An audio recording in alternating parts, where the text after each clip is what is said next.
اللهم صل وسلم وبارك على سيدنا وحبيبنا محمد عليه أفضل الصلاة والسلام. السلام عليكم حبوباتي الغاليات، نتمنى تكونوا بخير وتكونوا في صحة جيدة.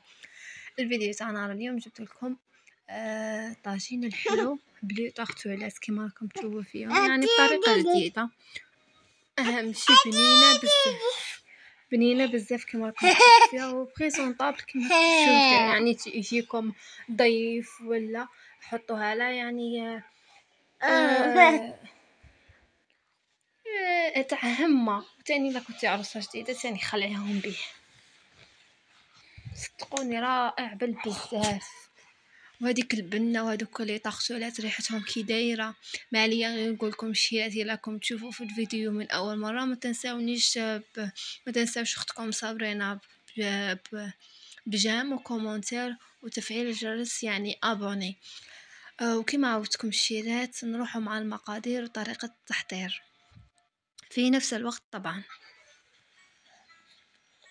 وقبل ما ننسى نقولكم صحة فطوركم وصحة سحوركم.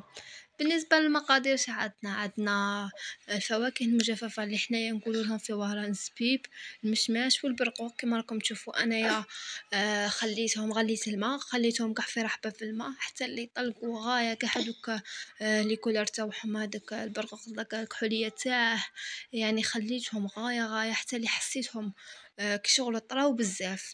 يعني عندنا كيلة تاع فواكه مجففة، اي فواكه مجففة بغيتو ديروها. يقابلها نص كيلة تاع السكر، يقابلها 3 كيلات تاع الماء عادي. من بعد نديرو 2 حبات نجمة الارض وعود قرفة. شيرات انا ما نبغيش ندير قرفة مطحونة لخاطر كحلي لاصوص. قرصة تاع الزعفران، الا ما بغيتوش الزعفران ما ديروش.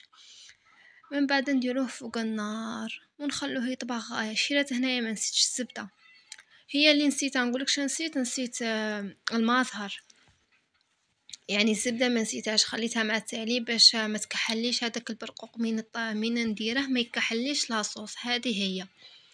نروح نخلطوا هذاك السكر قبل ما نديروه فوق النار ونديروها فوق النار.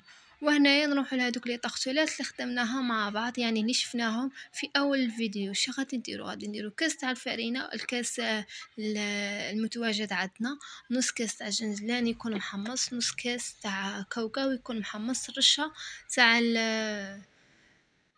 تاع خميرة الحلوى، ووحدة تاع لافاني. يعني انا نستخدم لافاني هذه تاع القابصه. نتوما ديروا ملعقه صغيره. خلطوا هذوك المكونات. الشيرات هنايا الا راكم بيدسوهم لازم تحمصوا لي الجنجلان. الجنجلان لازم يكون محمص. راني نقول لكم نعاود خاطر الا ما كانش محمص هادو لي طاغتولات ما يجوكم بنان، وكاع الا دسيتهم غادي يغملوا لكم. من بعد نجيبوا مغرف تاع الزبده. انا استخدمت ديما، ونديروا عليها 3 مغارف تاع الزيت. شيرات هنا تاني ملاحظه واحده اخرى، لازم المظهر تخرجوه على برا قبل كاع ما تبداو الوصفه. انا خدمت به وهو بارد، حسيت باللي جمد لي شويه تاع الفرينه، عفوا شويه تاع الزبده. بصح ما عليناش يعني ما يهمش. كما شفتوا ناجحه من اول مره. وكما تعرفوا دائما نحط لكم وصفات الناجحين، يعني المصداقيه هي الصح. شيرات راهم بزاف في كومونتيو لي في الفيسبوك يقولوا لي بلي الوصفه راهي تخرج شابه بزاف. ميم تيك توك راهم يكومونتوا لي ويقولوا لي الوصفات راهم ينجحوا معاهم. يعني الحمد لله على المصداقيه. من بعد ما بسسنا هذاك الخليط كما راكم تشوفوا، نبداو نلمو بالمازها. كما قلت لكم المازها لازم تخلوها على برا مقبل. الشيرات هنايا ما غاديش نديرو السكر خاطرش غادي نديروها مع الحلو. يعني هذاك لاصوص تاع الحلو هي اللي غادي تعوض لنا السكر. نقعدوا نخلطوا بهذه الطريقه. ما لازمش تزربوا بزاف الشيات. العجينه لازم تكون ماشي طريه بزاف، قاصحه عاديه كما غادي تشوفوها.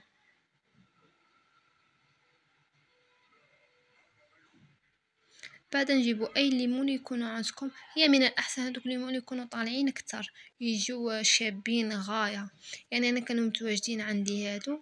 هيا بديت نعمر في هذيك العجينه لازم ما ترقوهاش بزاف، خلوها شويه غليظه هذا مكان. وهنايا انايا غير بديت نخدم، رحت درت الكوشه تحمى. بالنسبه للطياب تاعهم شي ساهل ماهل. غادي طيبوهم 10 دقائق من تحت من بعد تشعلوا لهم واحد 2 دقائق من الفوق يحماروا، غادي غير تشموا الريحة تخرجوهم. الا خرجتوهم وقلبتوهم ولقيتهم شويه خضور، يعني شويه خضرين، عاودوا قلبوهم خلوهم مقلوبين كيما هكا، قلعوا لهم هادو ليمون تاع الحديد ودخلوهم من الفوق يزيدوا يتحمروا، يعني يقلبوهم على فمهم وخلوهم يتحمروا. انا كاين اللي ما وصل لهمش النار درت لهم هكا عادي، يعني ماشي ما نبغيش ندس عليكم ولا لقطه.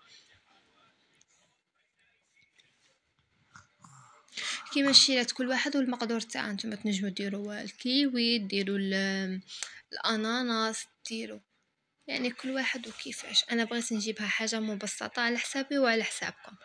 من بعد كيما الشيرات شفتوني طيبتهم، رحت درتهم يطيبوا. هنايا نروحوا شنديروا بعد ما شفت كيما هكا صاي تخلى طياب، نشوف هذاك الماء درت مغرف صغيره تاع الزبده وزدت عليهم هذاك البرقوق تاعي، يعني غير تشوفوا صاي لاصوص ما بقى لها والو وزيدوا هذاك البرقوق باش ما يكحلناش. غادي يغلي واحد 5 دقائق ونطفوا عليه. هذا مكان، يعني شوفوا لي هذيك لاصوص كي تجي. وهنايا جيت نمونطي معاكم باش تشوفوا لي المونطاج. شوفوا لي هادو لي طاختولات كي جاو شابين، شوفوا ريحتهم والله العظيم لحد الان راهي في الدار، رائعين بالبزاف، تقولوا هي قاطو. من بعد نبداو كيما هكا نديريسو، نجيبو انا الاولى درت 4، من بعد شفت بلي الطبسي جاني بزاف شارجي رحت درت 3. كيما راكم تشوفوا لازم يكون طبسي بيض باش يبان المنظر شباب. من بعد نجيبو شويه تاع الزبيب نديروه كقاعده اولى، من بعد نجيبو البرقوق، نجيبو المشماش نديروهم حتى بعضياتهم، وكان عندي شويه تاع لي سيريز درتهم من الفوق باش يكاسوا لي اللون. هذا مكان. او تاني شيلات انايا ما لقيتش اللوز، حوست عليه ما حوس، يعني لازم الا تروحي بالركبه عاد باش تشري اللوز. وين نسكن لقيت اللوز المالح، كانوا عندي شويه نواس كاجو حمصتها في شويه تاع الزبده وزينت به. كيما تقدروا ما ديروش كاع، يعني مين تكونوا الا بغيتوا تقلشوا روحكم هذيك حاجه واحده اخرى.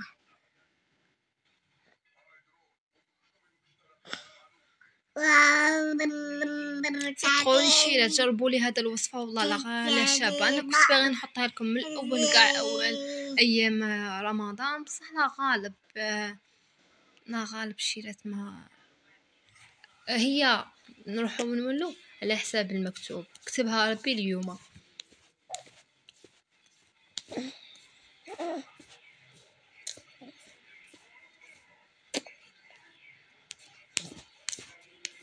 يعني الشيرات راني نقول لكم التزيين يبقى اختياري، المهم تدوا الوصفه وتدوا الفكره وانتم تنجموا تزينوها خير مني انايا. هنايا ما عليا غير نقول لكم شي جربوا لي الوصفه والله ما غادي تندموا عليها، الخاطر رائعه وتحمر الوجه وعلامه، سورتو الا كان عندكم ضياف. الشيرات هنايا سقوا هذاك لاصوص، سقوا لهذوك لي طاختولات يجوا بنان مشمخين. هذاك الجنجلان يعطي واحد البنه، بصح الجنجلان ما لازمش ديروه بلا ما تقلوه، لازم تقلوه. هايوا هذا ما عليا غير نقول لكم شيرات جربوا لي الوصفه، والى اللقاء في وصفات اخرى. نتمنى كنت خفيفه عليكم. سلام.